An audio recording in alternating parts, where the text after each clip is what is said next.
around in here. That is the Chinese APT.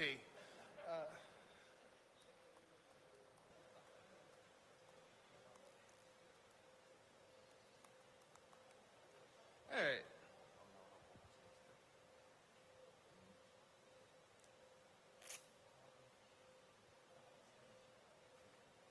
There we go.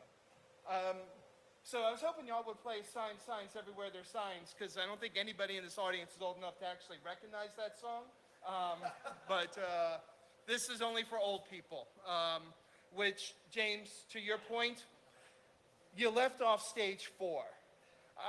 To use your Jedi analogy, I am Obi-Wan Kenobi sitting in Tatooine, hanging out with Jawas and sand people. Just everybody leave me alone. So this presentation started as a Twitter thread, so Twitter can do things good sometimes. Feel free to follow me on there or don't, I don't care. We're going to talk a little bit about some of the signs that are ransomware. This is actually a ransomware threat hunting presentation, but I call it signs because it's a little less scary than saying threat hunting. I find when you start talking about threat hunting, you get half the audience is like, nah man, we ain't ready for that. But you really are, you just don't know it yet. So we're going to talk about some of that. Before we do that, let's talk a little bit about what ransomware looks like this year. And I know you all suck at raising your hands, but I'm going to try this again. How many people think there are more ransomware attacks this year than last year? All right. How many think there are fewer ransomware attacks this year than last year? All right. How many of y'all have no opinion? Yeah, okay, I figured most of you. So 1,900 ransomware attacks posted to extortion sites in 2022. That is actually up from the previous year to this point. However, I always have to emphasize this. The number of attacks posted to ransomware extortion sites is not a full picture of the number of ransomware attacks. Most ransomware attacks never make it to extortion sites. We've also seen this year 35 law enforcement action taken against ransomware groups, which was way more than in previous years. And this is just a trend of what's been happening in ransomware extortion sites. New this year, we have 170 new ransomware groups that we've identified. In all of last year, there were about 150. Now, I say new ransomware groups, that doesn't mean new ransomware variants. The problem is in the last year, we've seen Rebel code leaked, we've seen Conti code leaked, we've now seen Lockbit code leak, and I'm loving, for those of you that follow this kind of stuff, I'm loving the meltdown Lockbit is having, because fuck those guys. So what we're seeing is we're seeing a lot of groups that are saying the ransomware as a service, which has been driving ransomware for the last 2 years. A lot of people are starting to realize, oh yeah, if I join up with the ransomware as a service offering, I'm likely going to get nabbed by the police since they're in kind of everything. So more and more ransomware groups are kind of saying, you know what, I'm just going to stay small. Kind of like artisanal ransomware, except using stolen code from one of the big groups that was leaked. We're also seeing ransomware actors get more creative with their extortion. There's been a whole lot of that, what we call the kind of expanded extortion ecosystem. So, most of the time when we think about extortion right now, we think pay to get your files unlocked, or pay not to have your files posted to one of the extortion sites or the data leak sites. But we're actually seeing a big growth in this kind of industry where we see ransomware groups threatening to launch DDoS attacks, reaching out to victims, either clients or business partners, to let them know that they've been hit with ransomware, some personal attacks. We've seen them threatening to report to stock exchanges, specifically targeting the C-suite's endpoints and grabbing devices off of there, or grabbing sensitive files off there used in negotiation. Really, that's kind of, if there's a way to be a bastard about a ransomware attack, the ransomware actors have found a way to do that. We're definitely seeing much more of that and continue to. And my personal favorite is the fact that the ransomware actors themselves, they get all upset with you if you get upset with them. So like, for example, we've seen this in ransomware attacks against schools, which are really bad this year. What will happen is the school refuses to pay because schools don't have enough money to pay $100,000, $200,000, or $500,000 in ransom. And so they'll send the ransomware actor will send a note to the parent saying, your school refuses to pay and your kid's stuff is going to be exposed on the internet because your school refuses to pay. Well, no, the kid's stuff's going to be exposed on the internet because you're a bastard. Just accept that and stop trying to blame the school for doing the right thing and not paying you. Anyway, that's kind of where we are with ransomware. And now we're going to talk a little bit about threat hunting and how you as an organization can find the ransomware actor before they do bad things in your network. Threat hunting doesn't have to be scary. It can be. There's a lot. You can do really complicated and amazing things with threat hunting, but there's some simple basic things that a lot of orgs don't do. You know, again, what you said, covering the basics. There's a lot of simple basic things that you can do to look for ransomware actors in your network before they do things.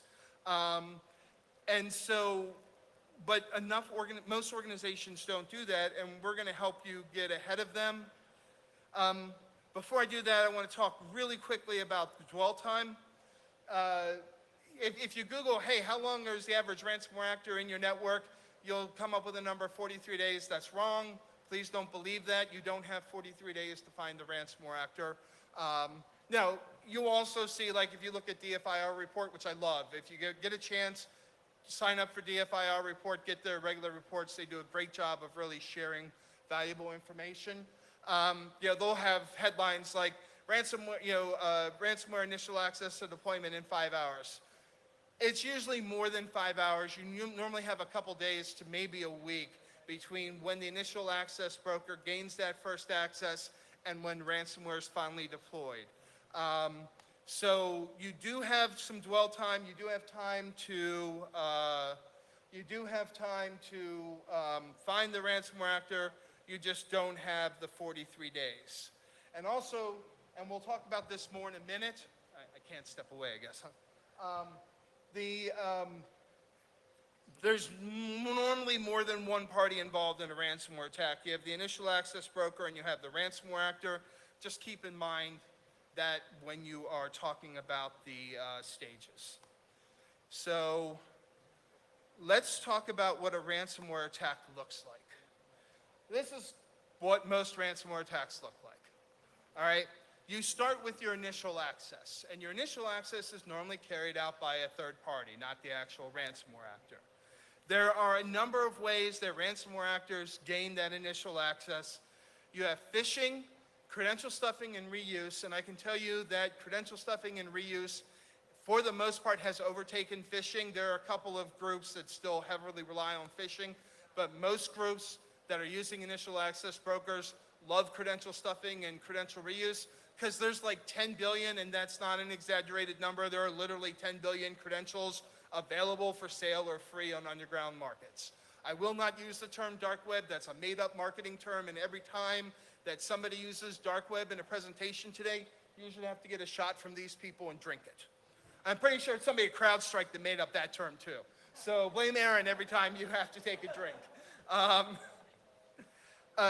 We also see a big increase in third-party intrusions. So your partners that are connected into your network, especially your managed service providers, they're often targeted, and kind of like the way nation-state actors gain initial access, the ransomware actors have figured out, oh, if I land in this person who has access to 20 or 30 other networks, rather than deploy the ransomware here, I'm going to use their access to jump to the next one.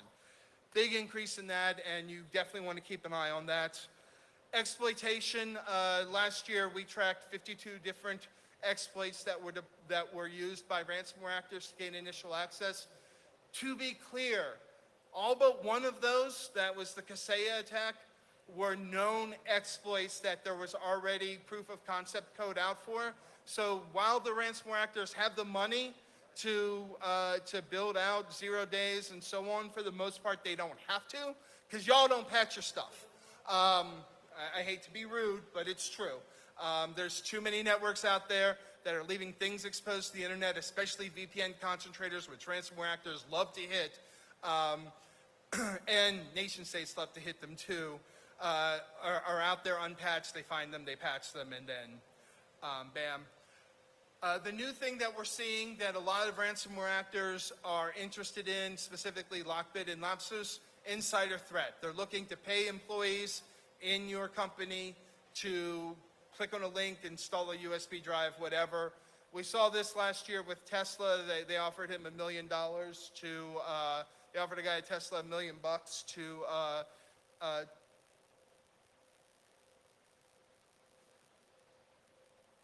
okay. I guess y'all don't get to see this. Am I stepping on something, or is it my bad laptop? Okay, we're good. I'm sorry I made the joke about CrowdStrike. Please don't hack my presentation anymore. Anyway, and he called the FBI, but ask yourself, how many employees in your organization would, well, maybe not here call the FBI, but would call the equivalent of the FBI if they were offered $1 million to insert a thumb drive. The thing is, right now, they're not very good at this. And so it's not that big of a threat yet, but the fact that they're thinking about it means you as an organization should be thinking about it. Once they're in the network, the reconnaissance and the lateral movement is the longest part of the time that the ransomware actor spends in the network. That is where they have to gain that initial access. They have to gain admin access. They have to find all the yummy things in the network. They have to get access to your Active Directory controller. Every single ransomware actor wants access to your domain controller. So that whatever extra protection you need to put around that, you really should, like wrap it in bubble wrap and whatever else you need to do. But we see the same tools being used over and over again. Cobalt Strike, like the Chinese actors and the Russian actors and the Iranian actors, the nice people who deploy ransomware love themselves some Cobalt Strike. They also love Sliver. That's another similar tool to Cobalt Strike. There's a whole lot of living off the land as well. But then there are tools that they like to use inside the network. AdRecon, AdFind, Bloodhound, Mimikatz, Lolbins. We see these kind of tools being used over and over again. And they're looking for your domain controllers, your Windows servers, your ESXi servers, and your Linux servers. Almost all ransomware variants now have an ESXi and a Linux version, so they are going after those servers. Once they've gotten the access they need and they found all the good files, they have to exfiltrate those files, and they are not subtle about it. They will take and they will shove out gigs of data across your firewall all at once using the same kind of tools. SteelBit, 7-Zip, WinSCP, ArcLone, Megasync, and then they'll deploy the ransomware. And then after the ransomware, they'll start the negotiation process, blah, blah, blah. And then if you refuse to pay or you're slow to respond, they will upload your data to extortion sites.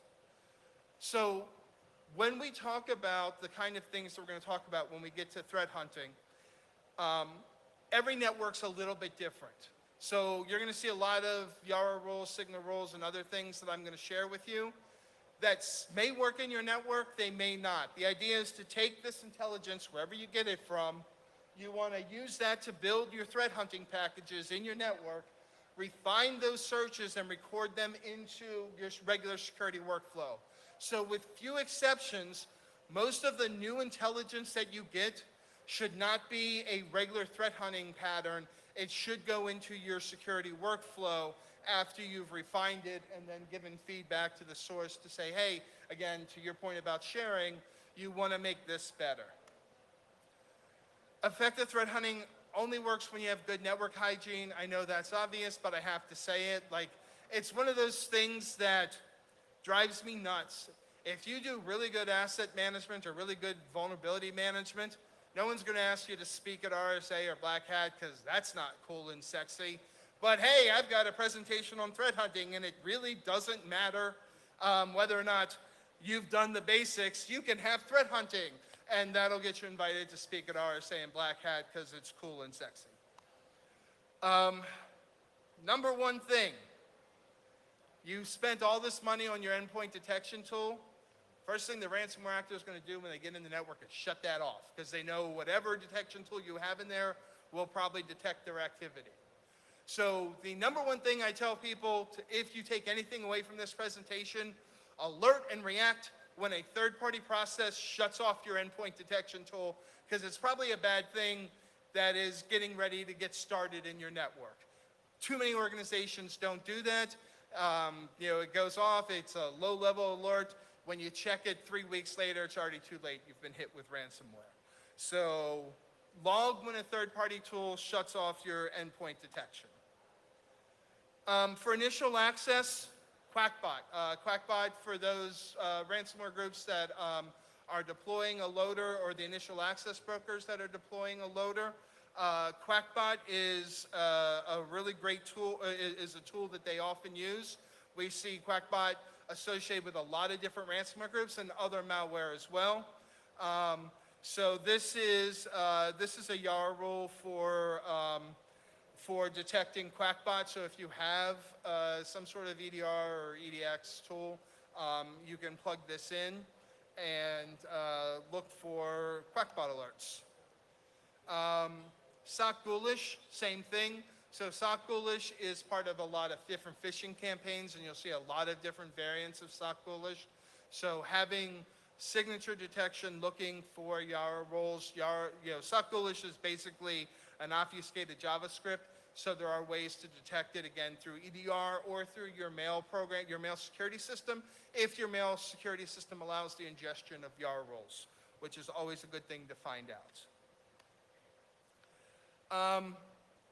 Every ransomware group, almost every ransomware group that I've seen, uses PowerShell. And you probably use PowerShell in your network too.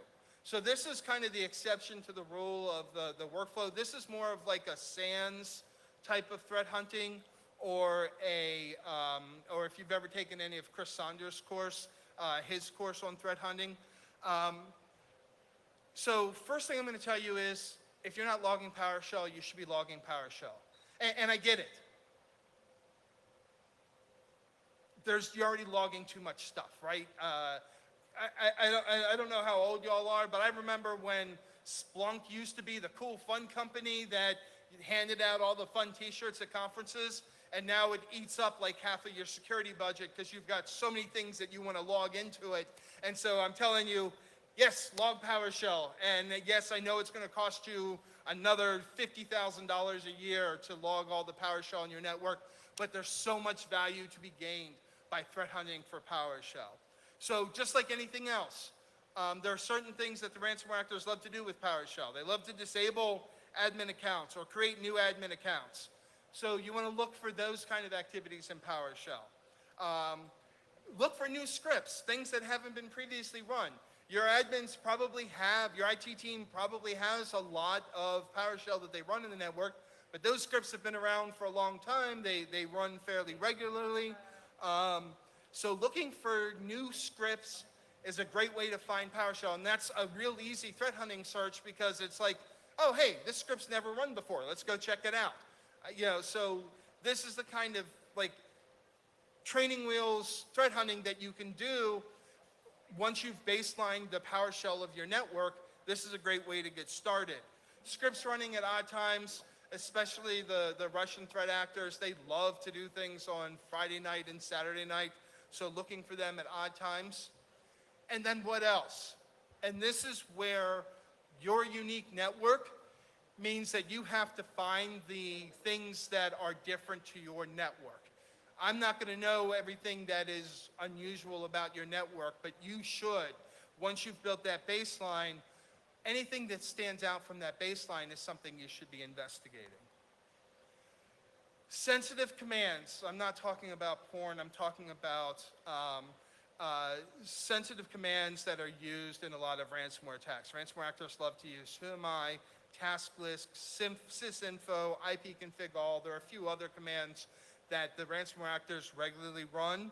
So tracking these kind of commands could be, again, indicative of an early ransomware attack or an employee up to no good. Either way, you can catch them. If you don't have a way of logging these kind of commands being run, so if you don't have an EDR in your network, Things Canary offers a free canary that you can install into the registry of your endpoints. It's a great tool. You get an email notification, or you can have it sent to a website if you've got some sort of pager rotation. But I highly recommend checking that out. It's a great way to, again, early on in the ransomware attack, before the ransomware actor has a chance to do any damage, finding these commands being run can be really good. Hi, Allan. So, Sorry to disrupt your... But I'm smiling here, so you know what we're going to give you, right? Right, but by contract, I only do shots of 2,000 Chapter Margaux. Oh, we can get that for you later. But for now, you drink this one. Thank you. So, it's a tradition in ROOTCON that we started today.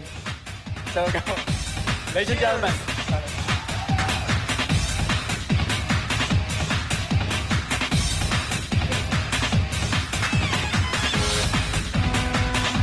Thank you, Allan.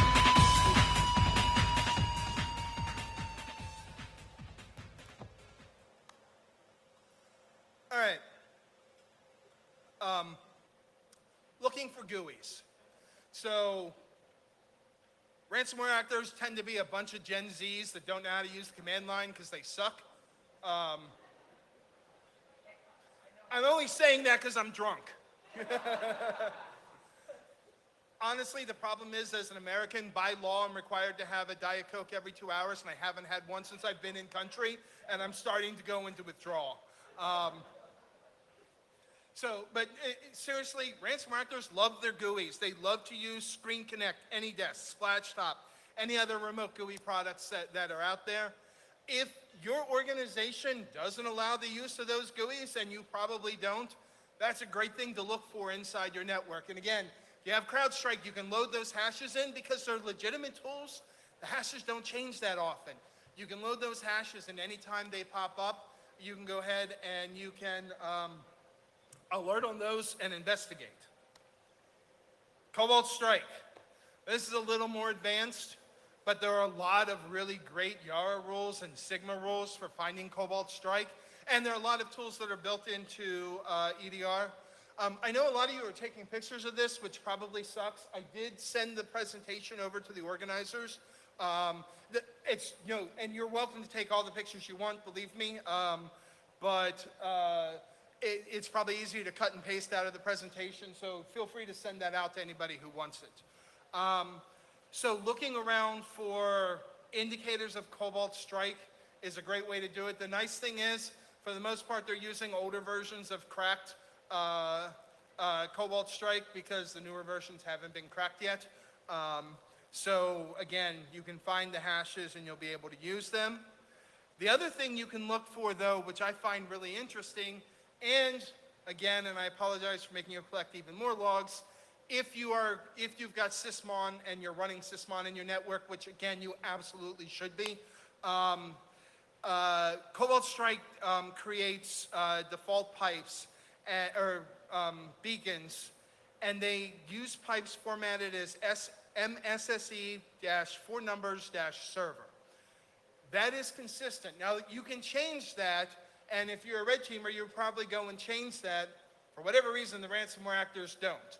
So that's something that you can absolutely look for. Event ID 17 pipe created and event ID 18 pipe connected in order to detect the possible use of Cobalt Strike in the network.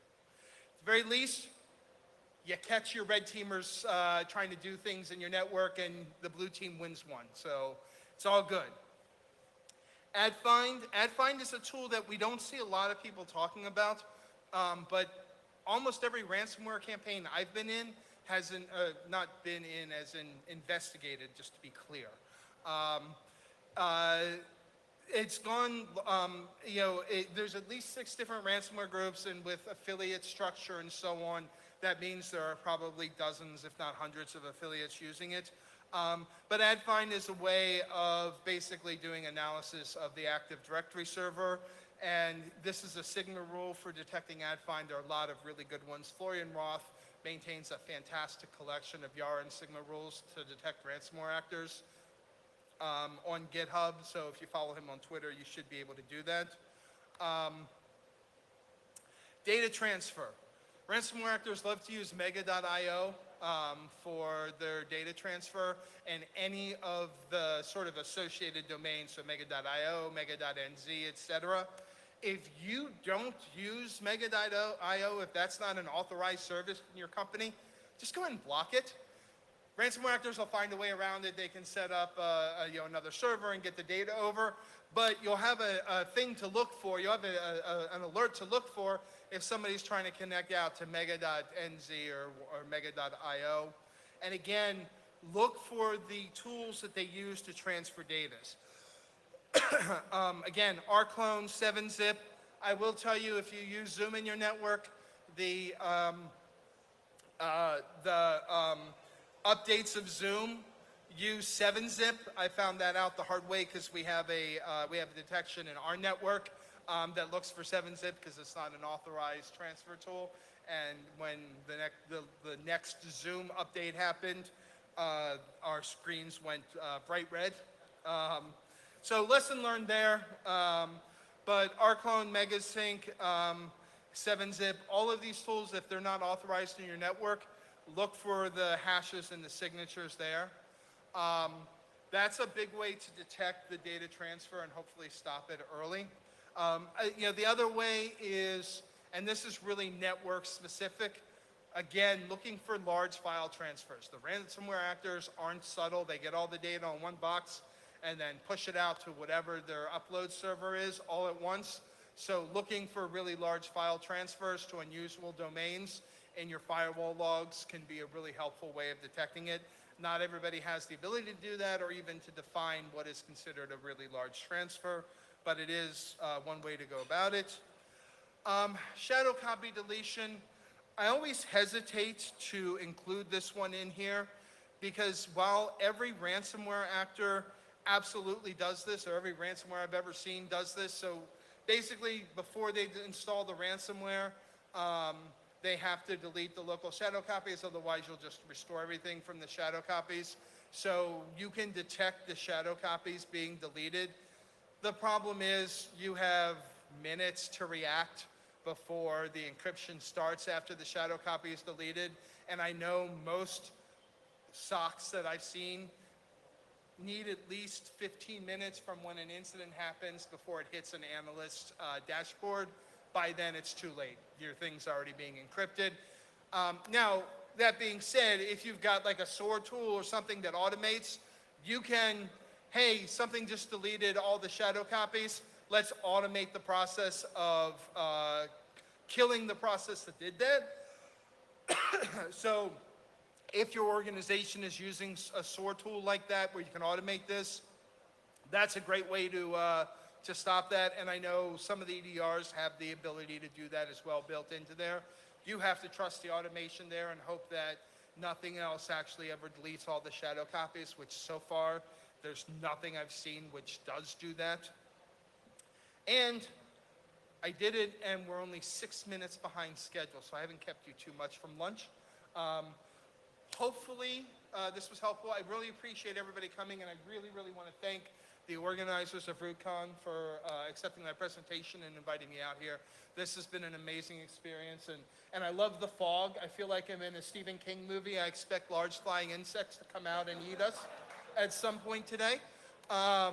But thank you all for coming, and I'll be around at lunch if you have any questions. I'm happy to take them. Oh, hey, James, I need your help. I need to prove to my boss that I was here. So just take a picture of me up on stage. Y'all pretend like I'm talking and you're listening with rapt attention. All right, fantastic. Now I can keep my job for another year. Thank you all very much.